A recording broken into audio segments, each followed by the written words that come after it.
Hi, இன்றைக்கி green chicken எப்படி பண்ணுறதுன்னு பார்க்கலாமா? ஒரு மிக்ஸி ஜாரில் 3 பச்சை மிளகாய் எடுத்துக்கோங்க. அது கூட புதினா, அப்புறம் மல்லித்தலை, கொஞ்சமாக சீரகம், அப்புறம் மிளகு, அது கூட கொஞ்சமாக கருவேப்பிலை, இது எல்லாத்தையும் ஆட் பண்ணிட்டு கோர்ஸ் கிரைண்ட் பண்ணிக்கோங்க.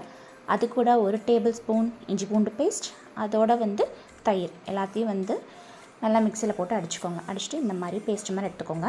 அது கூட கொஞ்சமாக சால்ட், அப்புறம் 3 to 4 tablespoon cornflour add பண்ணிவிட்டு நல்லா மிக்ஸ் பண்ணி மேரினேட் பண்ணி வச்சுருங்க. அப்புறம் நல்லா ஆயில் ஹீட் ஆனதுக்கப்புறம் அதில் நம்ம வச்சுருக்கோம்ல சிக்கனை நல்லா பொரிச்சு எடுத்துருங்க. இந்த மாதிரி நல்லா கிறிஸ்பியாக வரும், நிஜமாக சொல்கிறேன். இது பாருங்கள், செம்மையாக இருக்குல்ல பார்க்கவே. நான் ஃபர்ஸ்ட் டைம் இதை ட்ரை பண்ணேன். நம்பவே இல்லை இவ்வளோ சூப்பராக வரும் அப்படின்னு சொல்லிட்டு. நான் எப்போயுமே ரெடிமேட் சிக்கன் 65 இல்லைன்னா வீட்டில் இருக்க மிளகாத்தூள் போட்டு தான் பண்ணுவேன். பட் இது ரியலாக சொல்கிறேன், செம்மையாக இருந்துச்சு. எங்கள் வீட்டில் எல்லாருக்குமே பிடிச்சிருந்துச்சு.